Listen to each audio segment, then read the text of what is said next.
would the governor be kind enough to report back on the administrative action he has taken against the said officers before you do your report writing, so that when it comes to the floor and some of us read who are friends of the committee, we can be easier to have the last view of the action that the committee will take. Thank you. In the previous engagement we had for Nandi, I think we gave them an opportunity to go and reorganize the team in the finance. And that reorganization, I think we give them a chance to prove, so that in the next financial year, 2024-2025, if this recurs, then we will know that very little was done, and someone will face an administrative process. Mark? Yeah, maybe to further improve on management and to deal with the misstatements. The query on misstatement refers to Excel cash book, so maybe if they're automated and we're able to use a software, some of these challenges would be addressed. Thank you, Chair. Yeah. Yeah, the reason I'm asking that is the governor has agreed that he will take administrative action. So as a reporting mechanism, he should be able to write back as per your direction in our previous engagement, where you are directed that administrative action be taken. So what I was requesting and your ruling is that you direct the governor to report back on the action that you gave the ruling, maybe in the next coming days, I'm not saying immediate today, so that when your report will come to the floor, as the area senator would be able to track on what we had discussed before this committee. Thank you. Well, administrative action, you know, many people think that administrative action is a punishment. It can also be training. It can also be reorganization.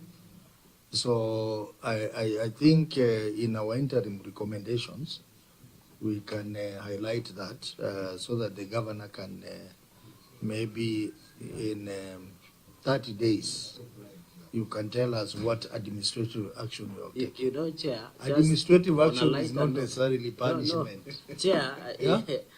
Some of us who did law, we beg to differ with you. Administrative, on a lighter note, does not mean retraining on capacity building. It is taking the disciplinary action against the state member. And that is why even in our parliamentary powers and privileges, the administrative action that can be taken against the member is to apologize, to be punished, to withdraw, to be fined. So, Chair, the retooling and retraining does not capture, because the interpretation of administrative action in labor courts has been litigated on. But just that is for discussion, the terms of the interpretation of what administrative action is. Okay, let me rephrase it and say this. Let me rephrase it so that we don't appear like we are contradicting what we had said earlier. We said earlier that we will allow the finance department under the governor to reorganize himself through training or through getting the relevant qualified people to handle some of these assignments. And then they come back to us in writing about what they have done. I do not want to go into the aspect of administrative action, because we have said the committee is going to make a decision on the issue of the accountants and Section 62. Yeah, so I don't want to preempt what the committee is going to say. I don't want to defy your ruling, but you know you are a very good neighbor. Yeah. Vihiga is neighboring Nandi. When you use the word that they might be unqualified people in office, I get worried. And you know, my people are well learned. In fact, among our subtribe, our community leads in most of the brilliant professionals.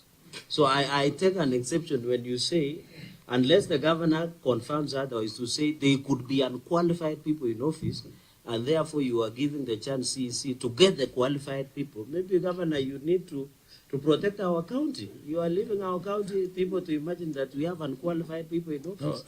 But through you, Chair, the reason why the Chair is talking like that, Senator Cherargei, is because there are many errors in the report, in the financial report. There are many errors. So these errors should not be coming. That's why the governor is talking like that. So if So the governor, if they are all that qualified, then where are the errors coming from, Cherargei? Yes. So maybe, thank you, Senator Kavindo, through you, Chair, with the intelligence. Can the governor confirm? Because do we have unqualified people in these offices, Governor? No, Chair, that is a very serious statement because the jury is outside there. Because your words are so serious and it goes to answer. No. That you have directed the CCM to go and reorganize and get qualified people. So the reverse of that statement is the unqualified people that are committing these errors. You see, as simple as that. as we have seen, you remember in the other report we did, Yes. when we asked who is the accountant who signed, most of them were qualified ISPAC members. Yes. Qualified. But in the previous presentation by CEC, he indicated that they have a shortage. So they will try to see how to manage the few people they have and see how they can be reorganized so that we do not have these issues happening. We agree with you, Chair, in my own interpretation that we have seen in both FI and Education Bursary Fund are professional misconduct because we have people who are qualified in office. They were just derelict. He will take administrative action. Then the committee will also give direction on that matter. The governor has been on record. But for the purposes, we have so many qualified people from my county. Let's leave it there because we have said we are going to make a decision. But I can see the governor wants to say something. So, at the point of Don't block Chair, the Senator of Nadi has made, I rarely agree with him, but he has made a good defense of the county. So, and our... For once, the governor is smiling.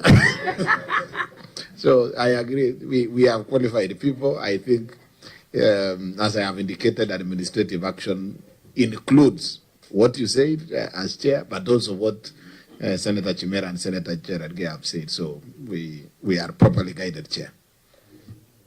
Okay, let's proceed to the next query.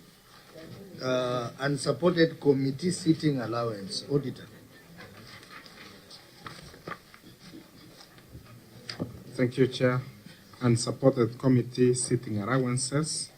The statement of financial performance reflects use of goods and services, amount of Kenya shillings 5,153,352, which included committee expenses amount of Kenya shillings 4,243,000, as disclosed in Note 12 to the financial statements.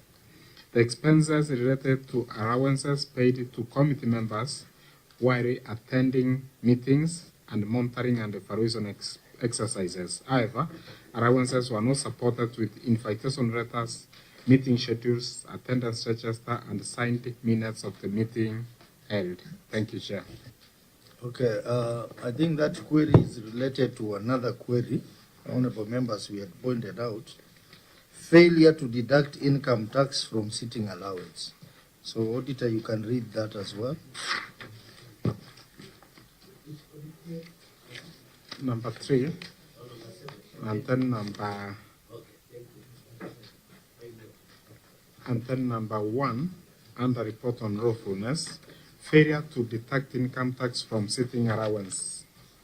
The statement of financial performance reflects use of goods and services, amount of Kenya shillings 5,153,352, which includes committee expenses of Kenya shillings 4,243,000, as disclosed in Note 12 to the financial statements. However, the payment was made without effecting income tax deductions as required by Section 3, Subsection 2, and Cap 470